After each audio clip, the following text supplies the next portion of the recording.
So I want to make sure we don't get static. Can you hear me if I'm standing over here? Okay, good. So I want to give a little background. First off, I am not the curator at the George Eastman Museum anymore. I retired last April, but Sue's very good. When I came to a lecture last July, she already booked me for this one before I actually was officially retired. So, but I am retired now.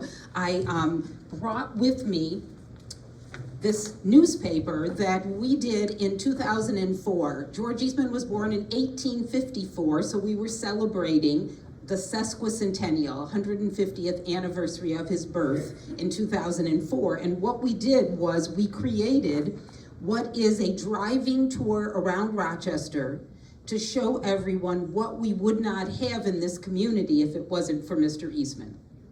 Now, we did this with buses that showed up to the museum. They took a tour, I jumped on the bus, then we basically did the tour of Rochester.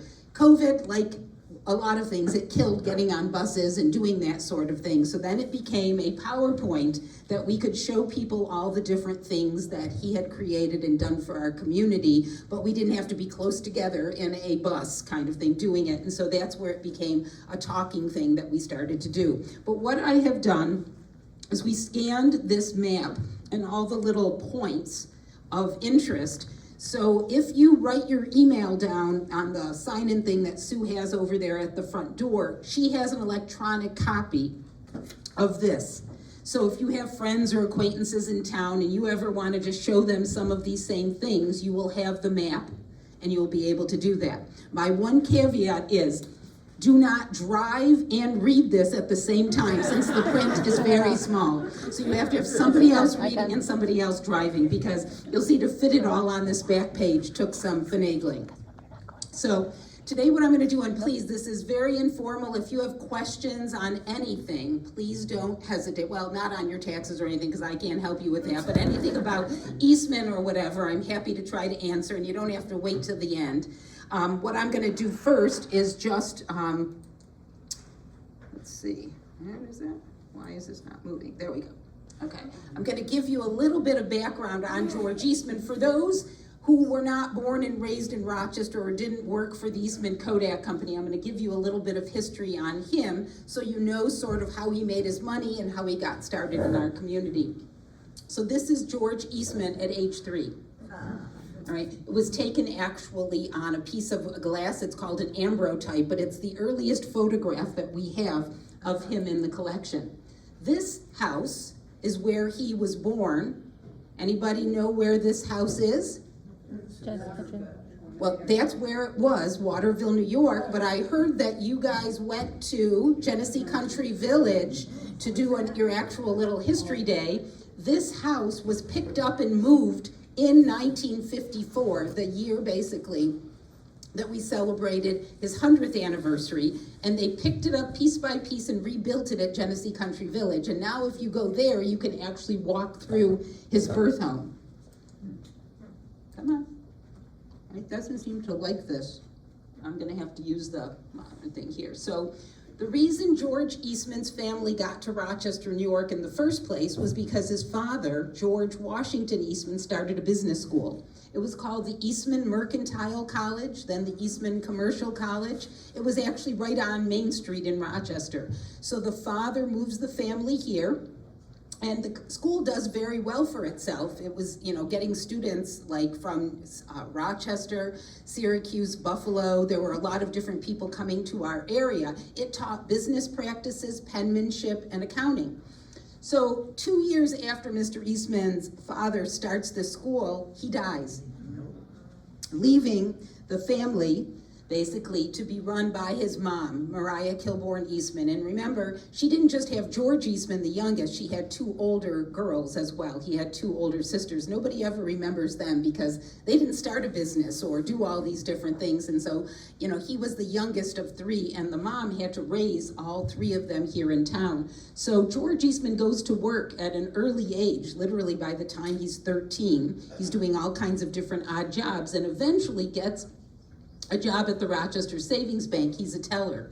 But on his lunchtime, he goes out, and he was seeing, this is a cartoon, of course, making fun of him, taking all of that equipment so he could take a picture. He had an interest, a hobby in photography, but back then photography was complicated. You had to carry your darkroom with you, you had to carry all the glass plates that you needed to coat for the pictures, so it was a complicated process. So of course the people who put this in a cartoon making fun of him, I'm sure ate their words years later when he actually became very profitable and stuff in this business. But this is a picture of George Eastman as a young man, and it's one of my favorites because it's actually a picture that he's documenting in his own handwriting what kind of chemicals he used to process it. So we have a whole box in the museum. There's probably about 30 different experimental negatives, things that he was trying to just get it right. And how I explain this when I'm talking to people who don't understand the history of photography, if you think of making a peanut butter and jelly sandwich, okay, and you think of when you make it, you'd start with the bread, your substrate, but everyone likes a different amount of peanut butter. So you might put a thick layer and then maybe a thin layer of jelly and then your bread on top again. Everyone will make the sandwich differently based on their taste, or in this instance, how you're pouring those chemicals on the piece of glass. Sometimes it'll be thicker, sometimes it'll be thinner, sometimes it won't coat the entire piece of glass. So the experiments with these negatives took a while to sort of just get that recipe right.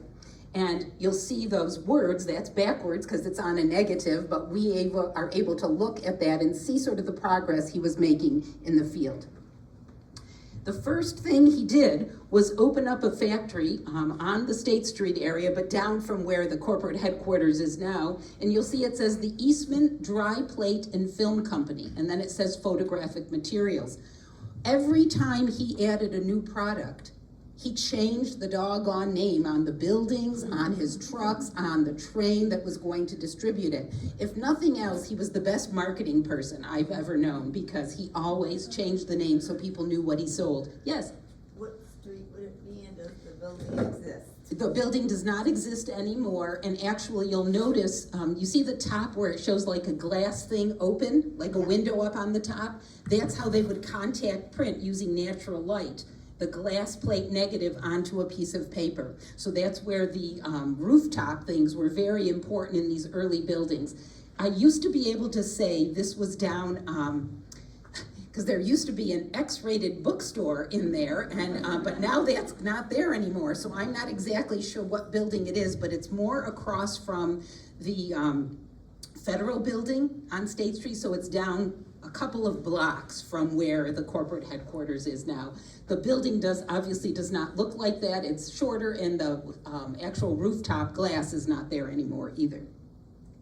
So initially, he's known as simplifying photography. They call him the father of popular photography, and that's because he took what was a big, huge, like almost microwave sort of camera, tripod, the tent, all the things you'd need in your darkroom. Rather than having to lug all that with you, he put everything into a small little box like this. This was called the Kodak camera.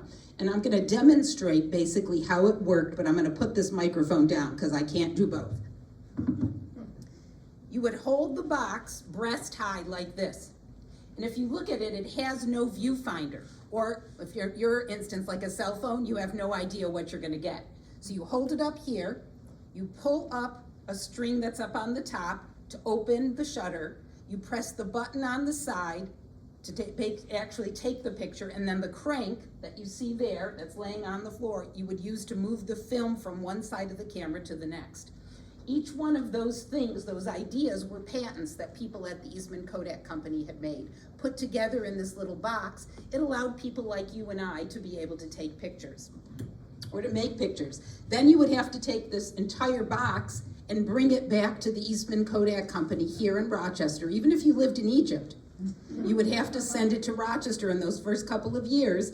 And in the darkroom, they would take out that film, process it for you, and hopefully if you did it right, those 3 steps, and didn't move the camera so it was all, blurry, you basically would get 100 photographs back, all mounted on little pieces of cardboard so you can kind of display them in your home. But those were the first Kodak prints, and that was dated to 1888.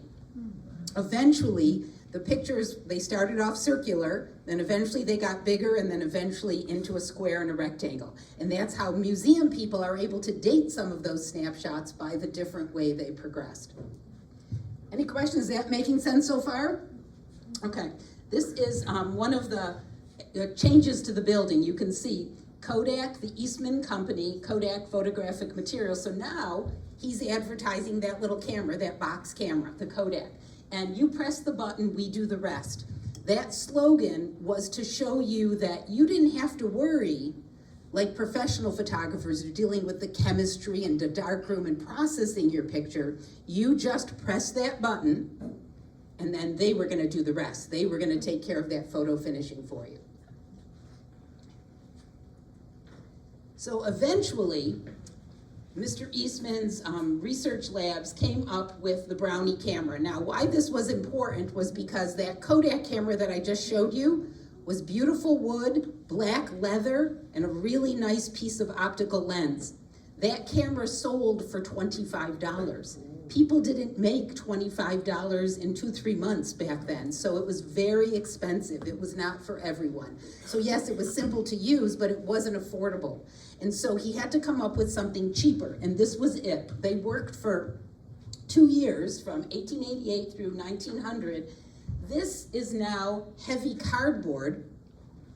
It's black paper glued on to the cardboard, not leather. And it's a cheaper piece of optics that you see in there.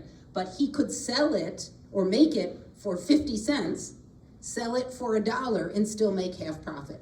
And because of it was inexpensive, everyone could afford it, these were sold in droves. In fact, many of the photographic dealers didn't want to carry this cheap thing in their store. But when people were coming in droves to actually demand it, they were forced to carry this thing. And it was, again, like I said, $1. You got enough film in there for only 8 exposures.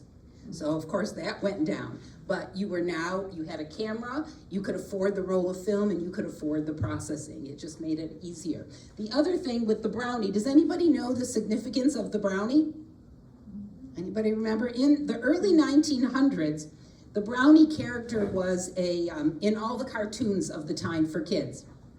And parents were reading in the cartoons or books to kids. These brownies were little kind of, I would say, devilish characters that always were getting into adventures, getting into trouble kind of thing or whatever. So kids were aware of these characters. So Eastman took that character that was invented by Palmer Cox in Canada, and he put it on his cameras and in all of his ads because he knew kids would relate to it and want to buy the camera. Mr. Cox, for whatever reason, today you'd be sued immediately, okay? Back then, Mr. Cox decides that all the little characters now in his adventures are going to be taking pictures of all the things they're doing.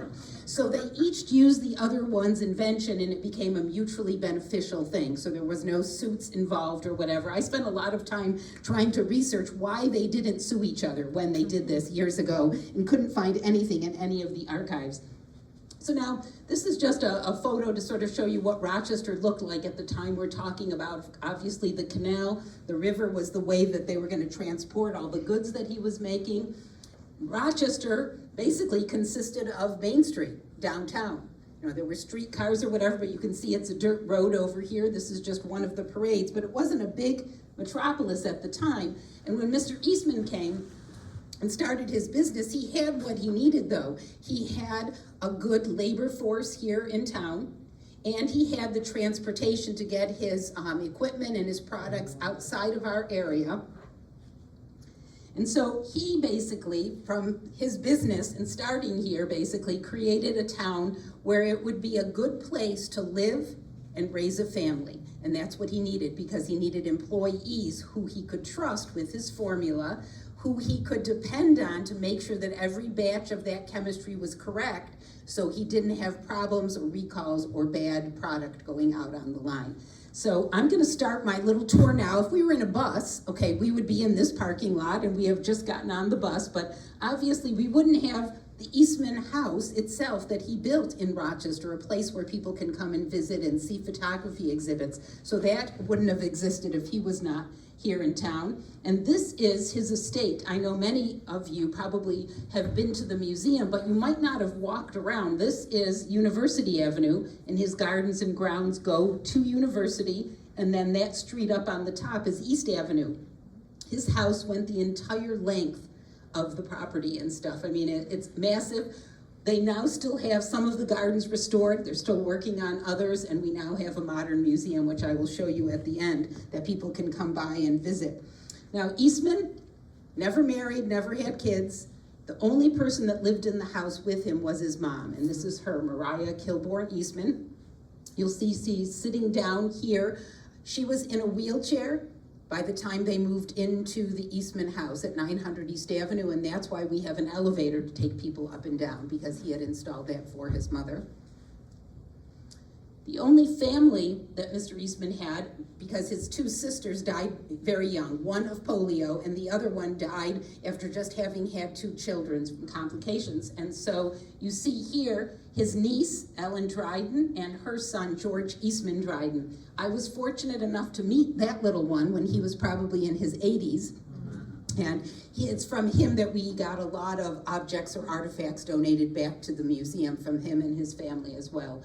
But he didn't have a very large family, and so he tended to bring friends, acquaintances, even some of his Kodak colleagues with him when he traveled. He didn't have a wife, but he would bring friends and couples, so we always had a group to travel with. This is one of his safaris to Africa, and you can see he's the one right here in the middle, and the rest of those are all his traveling companions. This one lady is the lady I believe he would have married if timing was a little bit different. Her name is Josephine Dickman. For those of you who might have worked at the Eastman Kodak Company, George Dickman ran the Kodak Limited in Harrow, England. And so they were friends. They had moved from the United States to run the English plant. When her husband died, Mr. Eastman moved her back to the Boston area, which is where she was from, regularly saw her. She was a regular hostess at his home and parties. Many people just feel that because she had a congenital heart defect, she did not want to marry again, and so they were lifelong friends and acquaintances, but nothing ever established there. So this is just what Rochester looked like at the time he started. This is the house. We're going to start driving around now. This is, does anybody know what the church is across the street from the Eastman House? Episcopal. It's at St. Paul's Episcopal Church. George Eastman was totally not religious. He was agnostic. He never went to church, except when he had to basically critique the homily of his friend and neighbor, Reverend George Norton. His friend was across the street. He happened to be the reverend of the church, and he would tell him, because he was objective, because he didn't believe, he wasn't a parishioner, but he would come, listen to the homily like once a month, and then give a critique to Mr. Eastman when they had dinner that night. So this happens to be a church, though, that his mom regularly went to because she was very religious, and even though Eastman wasn't a parishioner, he donated money in her honor on a regular basis after her death. Then we go down, we're kind of driving now on the street. We're going to go to University Avenue to the Memorial Art Gallery. George Eastman was a board member for a little while, but he wasn't a big contributor to the Memorial Art Gallery. But when he died, in his will, he left his entire old master art collection to the Memorial Art Gallery. So when I tell you that the art gallery went from being this like kind of, little regional museum to having an amazing collection of old masters, Tintorettos, Rembrandts, or whatever, it moved them up a couple of notches. And so they were very grateful for that. And so I'm going to show you some of the works that they have in their permanent collection. There are always at least 8 or 10 of them on display when you go up to the second floor of the art gallery where the pipe organ is. There's always some, but he donated hundreds to them upon his death. So many of them are in storage, and they only put them out on an occasional basis.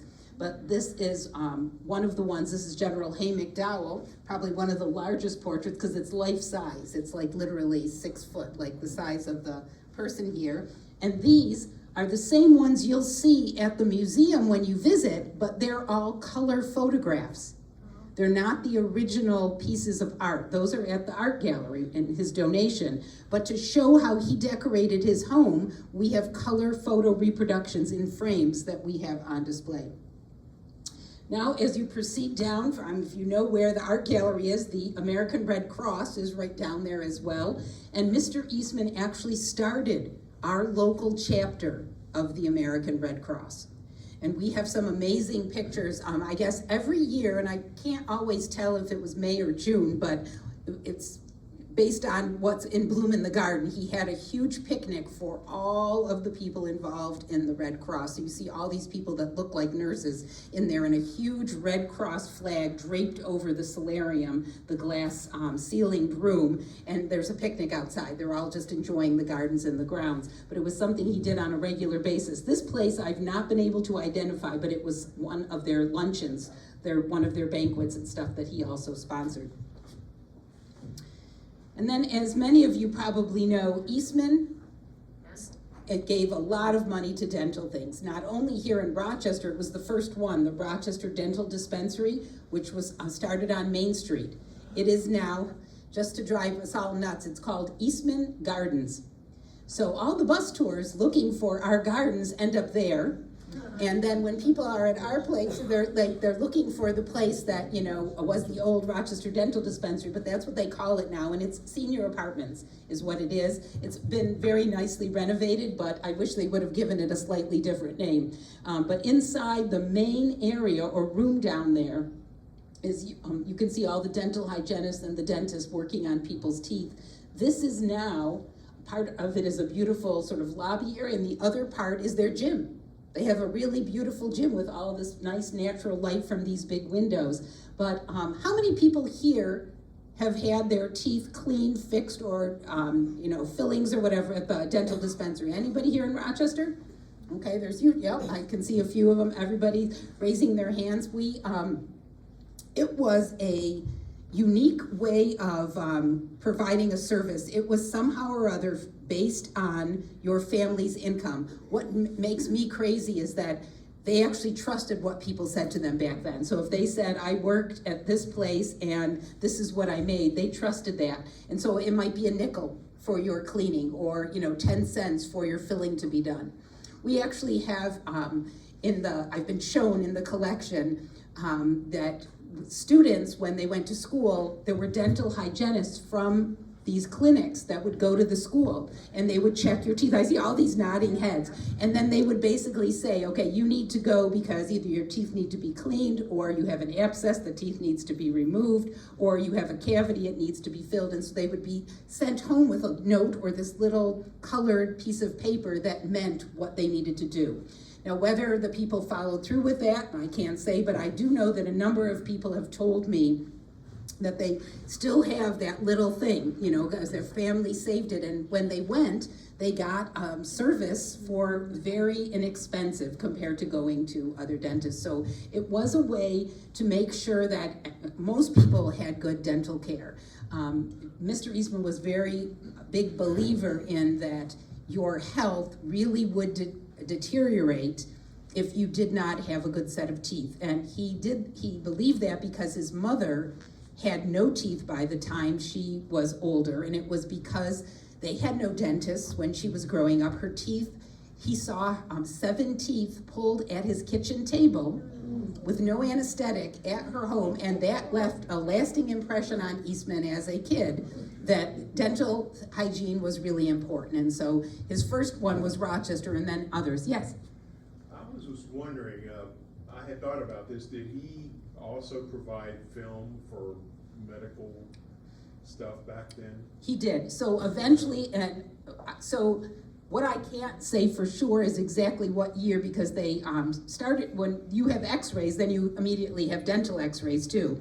But when did those become a donation from the company to these places? When did they have to purchase them? That I can't really address because I don't have the archives for the dental clinics like we do from his. He built the buildings and he supplied the staff, and then he created a dental hygienist training program that would train people to not only work here in the clinics, but also go to the schools to do the checkups for the kids. Because that was the idea. Then you'd bring all the people in young, have them take care of their teeth so they didn't have these lifelong problems. His mom, when she died, she was probably 80 pounds, being 88 years old. She couldn't eat a lot of things, and so when you're more on a liquidy kind of diet or mushing up your food, she just couldn't enjoy food because she didn't have teeth that worked. Later on, shouldn't tell you this, but we have a letter that states that Mr. Eastman said if I knew that dentures or false teeth would work like this, he would have just taken all his teeth out right away and just gotten false teeth, but those hadn't been invented yet. So he felt in the beginning it was very important to take care of things, but once false teeth became a big deal and you could get them, he thought that would have been the easier way to go. But this same model that you see here was used in 5 different European countries. So everywhere that he had a business, in like England, in Brussels, Belgium, Stockholm, Sweden, Rome, Italy, Paris, France, there was a dental clinic built, just like the one here. Exact same thing. Now, do you remember the ones that did go there? Does anyone remember the bird aviary? Anybody? No? So there were birds that were supposed to entertain the kids, and it was in this like kind of a cage in the center of the lobby. And I interviewed this one lady who said till this day, if she hears birds or they're anywhere close to her, she freaks out because she had to sit there waiting to go get her teeth pulled out, and these birds were in the room. She didn't think it was relaxing at all and stuff. It was very stressful, but they did have one of those in every single dental clinic around the world. Now, this one I want to mention, this is the United Way of Greater Rochester. When Eastman got involved with starting this organization, it was called the War Chest. So after World War I, to try to get the servicemen back into jobs or whatever that women had taken, they started a war chest so that they would help the families, the servicemen, when they came back. There was so much money raised that he had money left over, so it became what they called the community chest. And eventually we know it today as the United Way of Greater Rochester. So Eastman is on this poster here, and many people say, I have nothing to prove that, but they say that he selected that little girl with the crutches there for the campaign that they did in that particular year. And many people said it reminded him of his little sister who died of polio. So I don't know if that's true. We have no documentation, but that's oral history that I've been told over the years from the people over at the United Way. And the whole idea that you would give to an organization that then could decide on the needs of the community. He was wealthy, so people were always asking him for money, but he couldn't decide between this charity, or the other. He wanted somebody more objective to do that, and in his mind, this was the organization, the Community Chest, which eventually became the United Way of Greater Rochester. So I guess I have, some of these are out of order, but some of these are, you'll see the Foundation George Eastman. These are some of the dental clinics that were around the country, and here's the one from Stockholm, Sweden. Till this day, they all still exist and they all still operate. I'm sure they're not charging a nickel or a dime for any of their procedures, but they still are in existence. And the only one that has closed is the one in Brussels, Belgium. And that was because the government really did not help it when it was struggling like they did in all the other cities. And so that is the only one that is permanently closed. So now as we kind of move down Main Street from the dental clinic, our next stop would be the Eastman Theater and the Eastman School of Music. Obviously, Mr. Eastman built those for our community. He loved music and felt it was very relaxing and just a great form of entertainment. And again, part of this idea that if you're going to keep your employees happy, there has to be things to do here. You have to be able to educate your kids, have entertainment, things like that. And so this was part of it. Does anyone know the story of why the theater is shaped so weird? There was a building on the corner that wouldn't sell out. That is exactly right. Mr. Eastman would not be, they kept thinking, oh, he needs it. So they're upping the price. And he said, finally, forget it, and he built around it. So now that there is Hatch Hall and Kodak Hall at the Eastman Theater, and I don't remember exactly when all that was upgraded and restored, but that took into account this whole area. But initially, the theater was very strangely shaped because that one holdout. And then the Eastman School of Music, you can see, is right next to it over here with all the practice rooms and the classrooms and things like that. And pretty much that still exists the same way. This has changed drastically with that Coda Hall renovation. But you can still go and listen to music, not only from the orchestra that Mr. Eastman started. At first it was the Rochester Civic Orchestra, and then it eventually became what we know as the Rochester Philharmonic Orchestra. But basically, you can see here the stage is filled with musicians. Anybody have seen this picture before? Anybody recognize it? This photograph is in an album at the University of Rochester in probably the 1920s. Ansel Adams was brought to Rochester to document all of the different buildings owned by the University of Rochester. So there's an album that includes this photograph of the Eastman Theater and the chandelier with the orchestra on stage, but it was actually taken by Ansel Adams. He did a whole survey for the university. The other thing about the Eastman School of Music and the Eastman Theater you might not realize is that when it was designed, its intention was to be a movie theater. You would watch movies, and the orchestra would be the sound effects for those movies. Okay, Mr. Eastman never really believed the talkies were here to stay. That was, if he made one mistake, that was it, because he believed the music and the silent films was the epitome. And so when the sound films came, it really put a damper on these movies and the orchestra. But the idea was, in his business plan, that you would pay the little bit of money to go to the theater and more people would come to see the movies. So that's how you would support the orchestra that not many people were coming to, and they couldn't afford to pay those kinds of admissions. So this is a setup in the theater. You can see the screen there for the movie, and then the orchestra's equipment set up along the bottom. Anyone recognize this man? Hochstein. Ah, very good. That is David Hochstein. Now, he did not, I want to make this clear, George Eastman did not do anything with the Hochstein School, but he did buy David Hochstein his first violin. And so that is his involvement. He was approached by a couple of people who were very much involved with David Hochstein, and so bought him the musical instrument that sort of made him famous. So the other thing that Mr. Eastman did, and so I don't know how many of you like opera? Anyone? All right.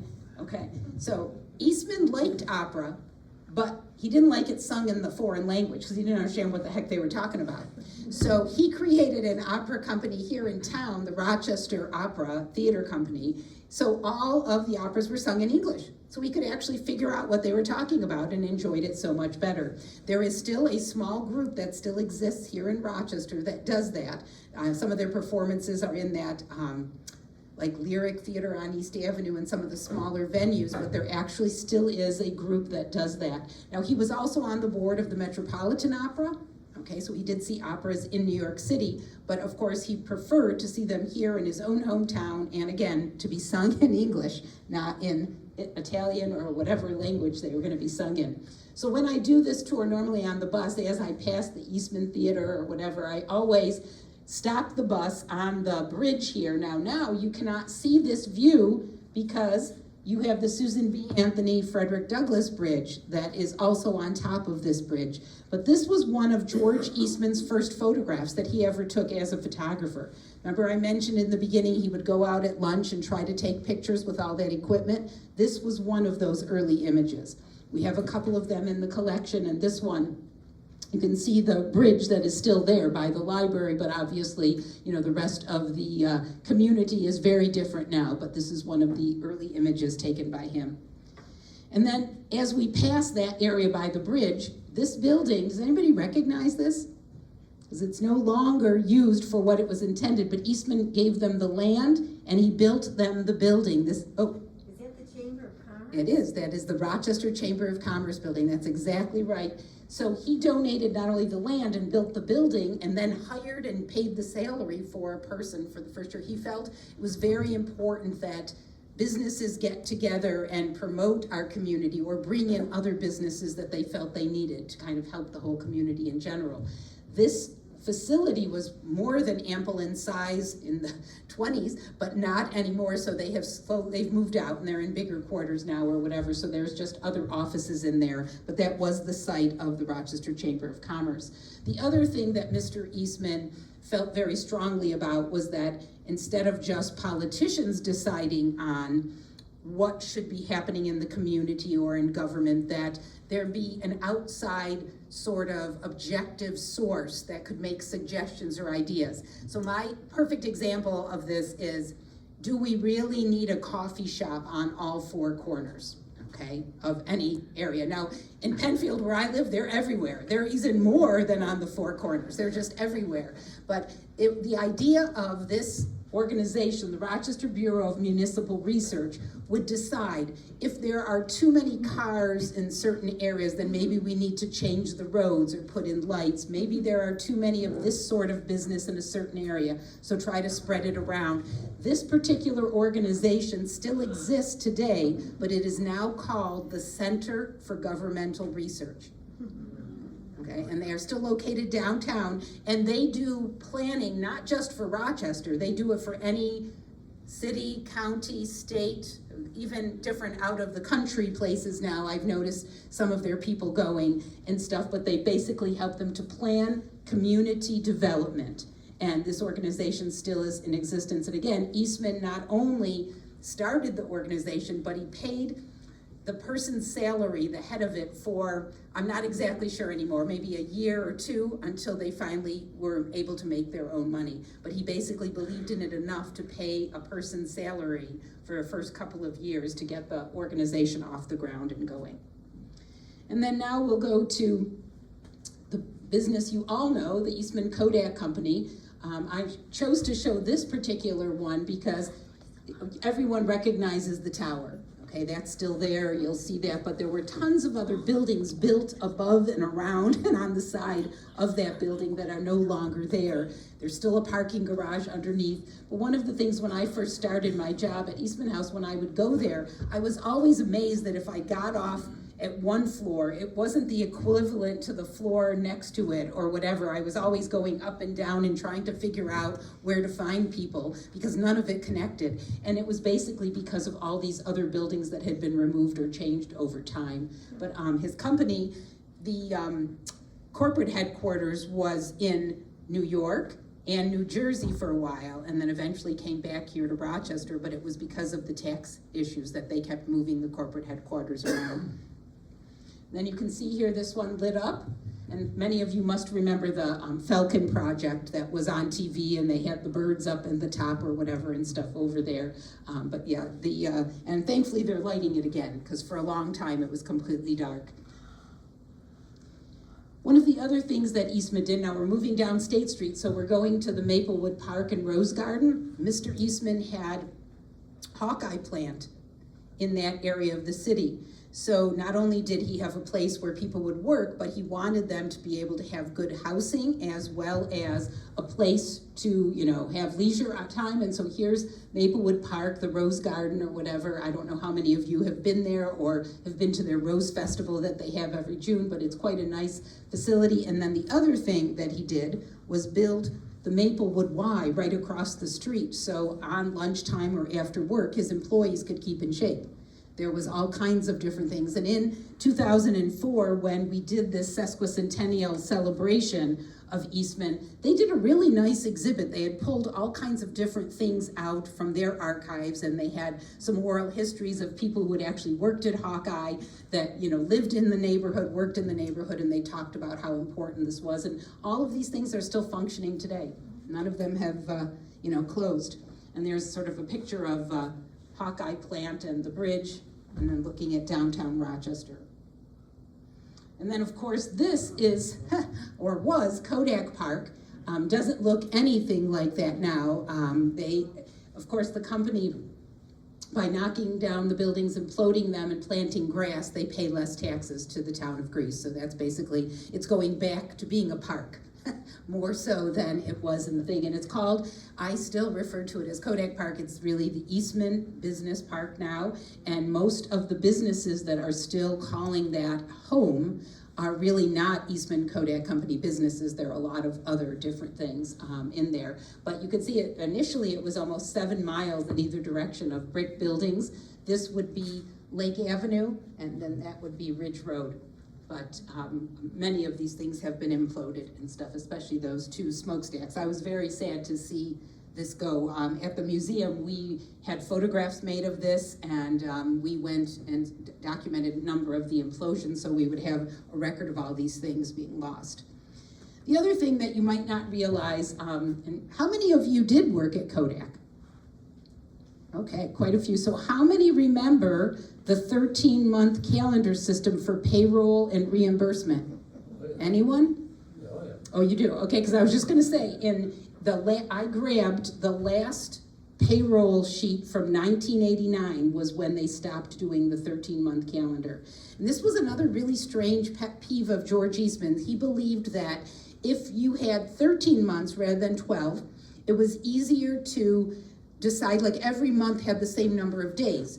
So you could tell a forecast for sales was easier if every month had the same number of days. He called his 13th month Sol, S-O-L, the sun. Most business, he convinced a few people, Burroughs and a few other companies used it for a while, and then they all dropped it after a couple of years, but he still kept it going at the Eastman Kodak Company. And we have a couple of those last calendars or whatever in our collection now.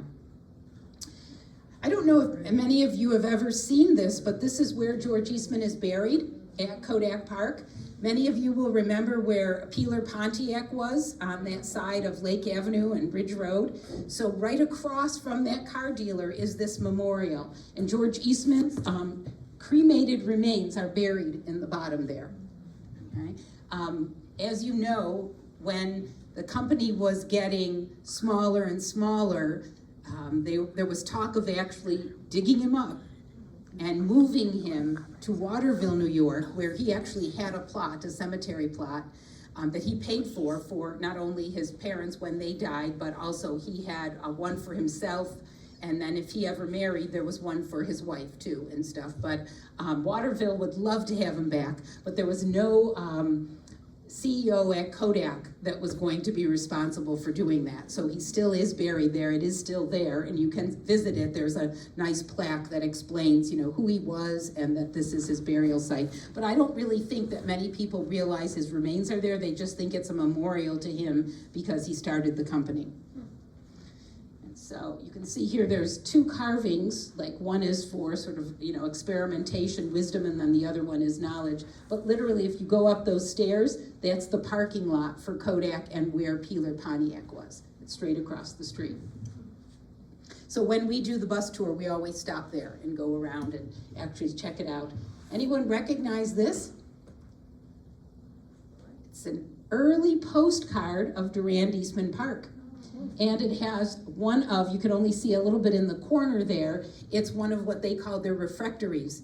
So Mr. Eastman and his good friend, Henry Durand, basically donated land that they owned along the water so that the general public could enjoy the beaches, so that there was a place for people to go and enjoy Lake Ontario. You didn't, as we know at the lighthouse, when you come to the lighthouse and then you actually go down Beach Avenue, most of those very large homes basically are no longer the typical family cottages that used to be there and stuff. It's the same thing here at these refectories. He had things built for concessions. He helped to start the zoo that has now become the Seneca Park Zoo because there were animals or whatever here at the Seneca Zoo. So there's a lot of different things about parks and recreation that he had a hand in, and I'll show you a few more. Now this, I would hope most of you would not recognize, but this is in sort of going towards the Bull's Head area, going towards Susan B. Anthony House on Main Street. This was the site of the first city hospital, what today we would call Rochester General Hospital, or they don't even call it that anymore. I can't keep up with how many names the various healthcare people do. I always still refer to them to the way they were in Eastman's time period, but this was the entrance to City Hospital. And then you'll see George Eastman was on their board here in 1891, Board of Governors. And then as we continue down, you'll see this is his very first gift to an educational institution.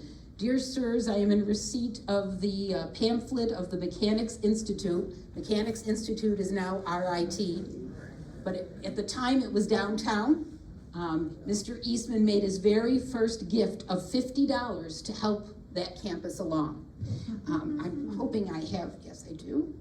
You'll notice this is the original building that's downtown. It's no longer in existence, but if you look at it, you will see that it's in the shape of a big E, a capital E. He refused to have some sort of plaque inside, a portrait inside, or anything recognizing, so when they built the building, they made it in the shape of an E to recognize his contribution. Yes? What's that corner now? Oh, I know, people always ask me, so like, because the canal and the river, that all that's gone now, so it's hard. I think one of these streets, but I can't try to remember, that church I believe is still there. It could be Plymouth? It's Plymouth. Yeah. Plymouth? Yeah. It's First Presbyterian. Okay, yeah. So again, this is very different. I actually got this from Gladys Taylor over at the RIT archive. She had this photograph, I did not, in our collection or whatever here. We just had thank you notes that Eastman had received for the gifts, but not this photograph. But again, he did a lot for our community and education. It's a very blurry picture, but it's the only aerial one I could get of the University of Rochester. So one of the things Eastman did here in our community, he also did at MIT. You'll notice the quadrangle area here at MIT, that was what he did at the U of R, so he made sure when he gave his $20 million that they designed the school the way he wanted. This is still where they have graduations on the lawn, and if I'm not mistaken, there is a brass plaque in that building, I believe, because I was told when I visited, I had to go and look at the brass plaque of Mr. Eastman, and I couldn't even get a good photo of it because his nose is so shiny. All of the chemistry and biology students they rub his nose before they take their exam for good luck. And it was so blurry, I could never ever get an actual decent picture of it, but he is in there, and that is kind of the only way that he's sort of recognized for this huge gift of $20 million to build the campus. Why there? Because they were providing him with the engineers and the chemists that he was hiring at his company. So he rewarded the school by giving them money to expand those departments. And he also gave money to Booker T. Washington to develop programs at the Hampton Institute. That's where Booker T. Washington went to school. And then at Tuskegee Institute, which is where Booker T. Washington was actually like the headmaster or the person in charge of this particular school. Now, somebody asked me the question, you asked about the dental x-rays. Two of the main programs that they had in here was dental things and x-ray. So of course they were teaching basic skills so that people could get jobs in those fields. So in this instance, not only did he provide the equipment and help them to build photography labs to process film and pictures, but also to be able to do x-rays and process x-rays as well. So he was probably making money off the film stuff that he sold to these schools, Oh, which for he sure. donated money to. Exactly. Okay. What I tell you, it's philanthropy with a purpose. Yeah. There's no question. That was the theme of my exhibit at the thing. He did a lot of these things, but there was always a return, basically, and stuff. And also, just as medical technology was starting to use these x-rays, there needed to be people that knew how to process them, that could work in this dark room, but then also could, read them. So there had to be programs in all of these different things, not just photography for pictures for fun, but actually medical and dental x-rays as well. So supplying them with those things created a career for many people, but it did help with, these were African-American or basically Black educational institutions. And a lot of people didn't give money to those, but Mr. Eastman definitely did. And these are some of the examples now.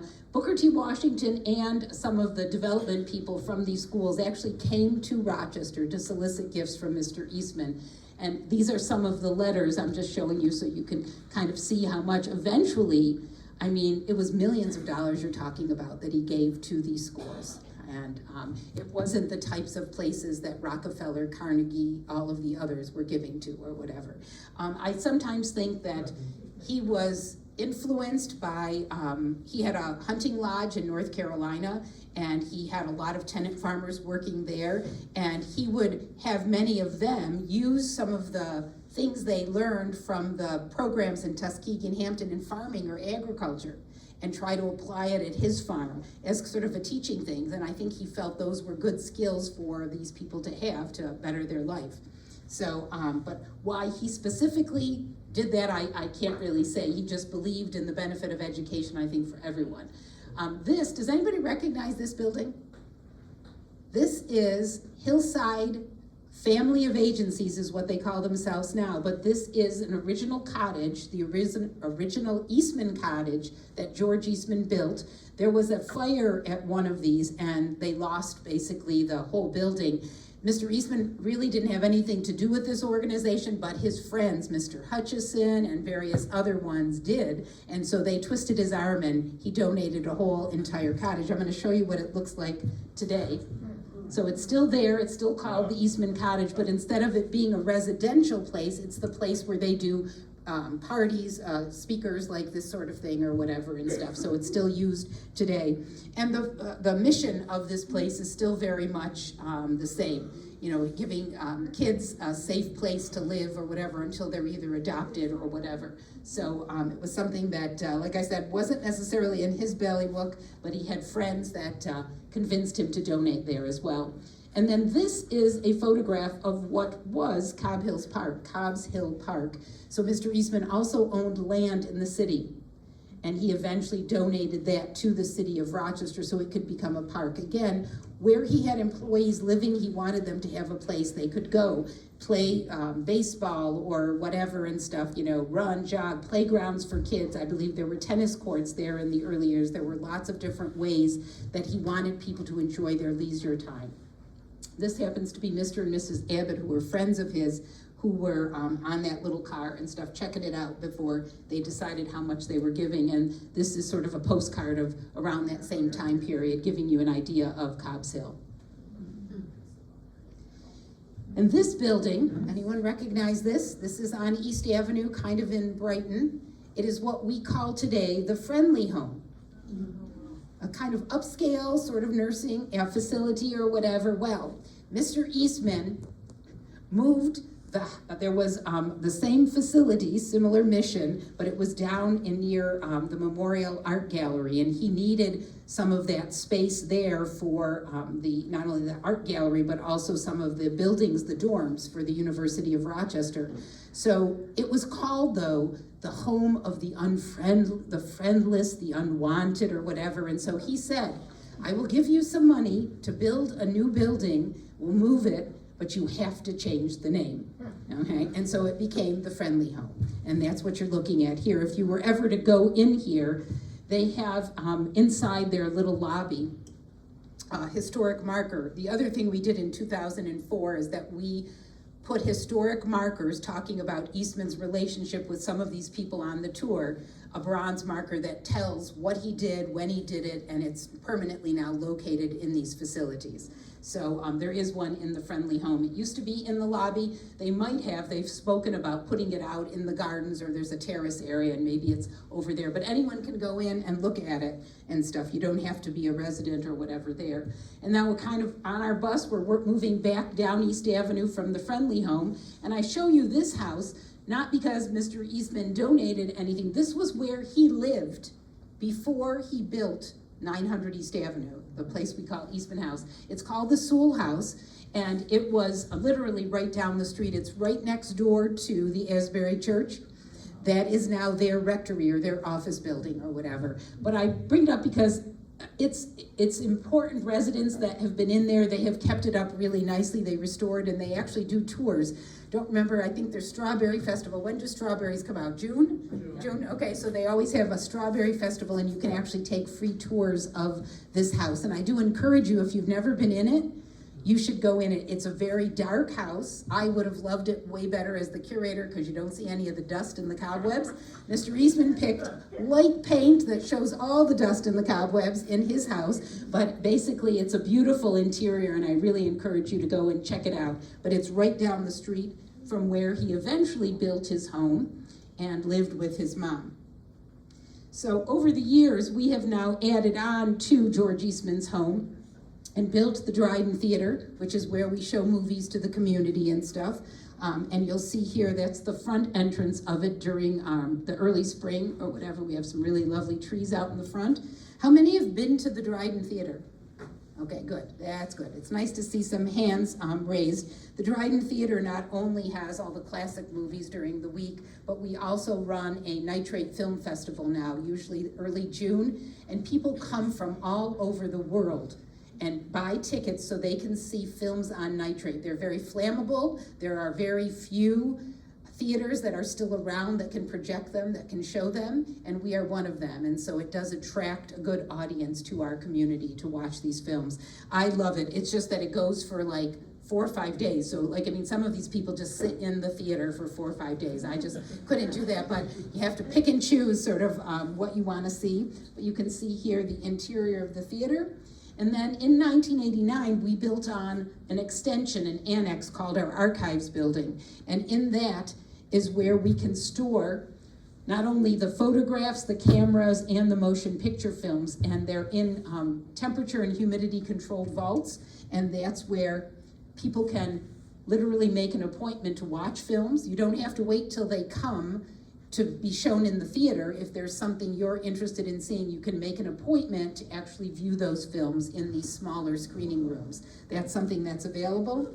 And then we also have exhibitions that change regularly, so we encourage people to check the website or our newsletter to be able to see what's up now, or, you know, obviously many of you have probably heard of the Gingerbread, the Sweet Creation Show. We have a lot of visitors that come just once a year for that, but there are other photographic exhibitions we do throughout the rest of the year that we hope people will come to as well.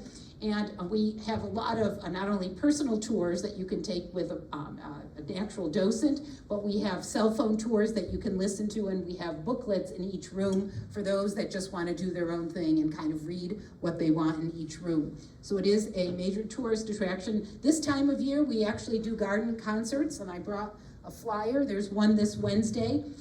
All kinds of groups, all kinds of music. We do one in June, one July, and one in August, and pray it doesn't rain on that particular night. But you can see here, this was a good crowd, and there's food vendors, food trucks, and things like that on those nights. And we are also a place that people can rent for special events, parties. 2 years ago, my daughter was married in the West Garden. So it is something that you can do, and it's really a pretty venue, especially if you have a lot of people coming from out of town that have never gotten a chance to see it. So they see the house, they can take a tour before the actual ceremony, and then pictures are taken in the gardens. And then we also do receptions and things like that. Many of you have probably attended one before. And then a couple of times a month, we have live music from students either at Hochstein, the Eastman School, or Nazareth College. They come and perform for us because Eastman had live music in his home almost every week.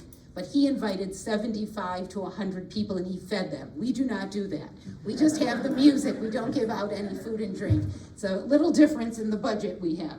So, and then the gardens, of course, are in bloom this time of year, and we encourage people to come and take some of our landscape tours. And then, again, one of the things that we try to do at the museum is to keep Eastman's legacy alive, and we always have a birthday party for him every July 12th. It's always the same weekend as Cornhill Arts Festival. It's always the hottest weekend of the year, but we always try to do something to sort of recognize him. He's one of the few philanthropists of his time, inventors and businessmen that didn't marry and didn't have kids. So there's no family carrying on that legacy. So in my mind, it was the purpose and the job of the museum to keep that legacy alive. So that is my, oh, I know I do have. So if you have not, how many have been to our new museum? A couple? All right, a few, but not too many. This is our new Thomas Tisher Visitor Center. Tom Tisher was a Kodak retiree who basically helped us to build this new entrance so that from the parking lot, it's completely handicap accessible. There are no steps anymore to get into our theaters or to get into our museum. And then you can see it literally abuts the Dryden Theater. So that same parking lot allows you access to all of the buildings. We have a new gift shop, we have a new cafe. So there's a lot to see and do. And this opened a few years ago, so I do encourage you to come on out. And that is my last slide. So I'm happy to entertain questions if you would like. Yes?